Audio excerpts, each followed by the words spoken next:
কৃষকদের জন্য আবারও অত্যন্ত সুখবর চলে এসেছে।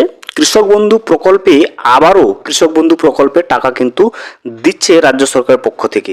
প্রায় 6 লক্ষেরও বেশি কৃষককে এবারে কৃষক বন্ধু প্রকল্পে প্রায় 184 কোটি টাকা কিন্তু দিচ্ছে রাজ্য সরকারের তরফ থেকে। আপনিও এবারে কৃষক বন্ধু প্রকল্পে টাকা পাবেন কিনা বা কোন কোন কৃষকরা এবারে কৃষক বন্ধু প্রকল্পে টাকা পাচ্ছে, আপনি যদি টাকা পেতে যান সেক্ষেত্রে আপনাকে কি কি করতে হবে সমস্ত বিষয়টা আমরা আজকের এই ভিডিওতে বিস্তারিতভাবে জেনে নেওয়ার চেষ্টা করব। ভিডিওটি বিস্তারিতভাবে দেখে নেওয়ার আগে ছোট্ট একটা অনুরোধ, যদি চ্যানেলে নতুন হয়ে থাকেন অবশ্যই চ্যানেলটা সাবস্ক্রাইব করে রাখবেন এবং নোটিফিকেশনটা অল করে রাখবেন এই ধরনের সমস্ত আপডেট সবার আগে পাওয়ার জন্য।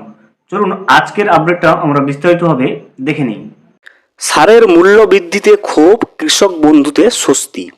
পূর্ব বর্ধমানে 184 কোটি টাকা পাচ্ছে 6 লক্ষেরও বেশি কৃষক। কৃষিক্ষেত্রে সারের মূল্য বৃদ্ধিতে চাষিদের নাভিশ্বাস অবস্থা। এই অবস্থায় কৃষক বন্ধু প্রকল্পের মাধ্যমে তাদের কিছুটা স্বস্তি দিল রাজ্য সরকার। অভিযোগ, সারের দাম বৃদ্ধি করে কেন্দ্রীয় সরকার চাষিদের উপর বাড়তি চাপ সৃষ্টি করেছে। এমনই অভিযোগ উঠেছে কৃষক মহলে। এই পরিস্থিতিতে রাজ্য সরকার কৃষক বন্ধু প্রকল্পের মাধ্যমে চাষিদের পাশে দাঁড়িয়েছে বলে দাবি স্থানীয়দের। রবি মরশুমের কৃষি প্রধান পূর্ব বর্ধমান জেলায় এই প্রকল্পের আওতায় 6,34,384 জন চাষি আর্থিক সহায়তা পেতে চলেছে। দেখতে পাচ্ছেন টোটাল কৃষক বন্ধু প্রকল্পে এইবারে কিন্তু রবি মরশুমে 6,34,384 জন কৃষক কিন্তু প্রায় 184 কোটি টাকা মতো কৃষক বন্ধু প্রকল্পের মাধ্যমে আর্থিক সহায়তা পেতে চলেছে। তাদের ব্যাংক অ্যাকাউন্টে মোট 184,52,20,360 টাকা ঢুকবে।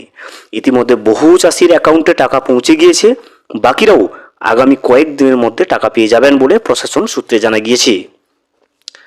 আলু চাষের মরশুমে এই অর্থ সহায়তা দেবে বলে খুশি চাষিরা।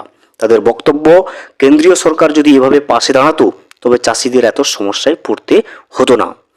দিল্লি একের পর এক সারের দাম বাড়িয়ে চলেছে।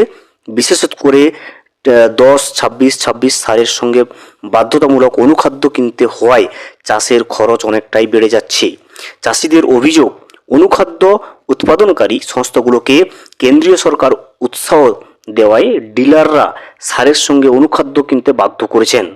পূর্ব বর্ধমান জেলা পরিষদের কৃষি কর্মাধ্যক্ষ মেহবুব মণ্ডল বলেন, যাদের 1 একর জমি রয়েছে তারা কৃষক বন্ধু প্রকল্পে 5,000 টাকা পাচ্ছেন।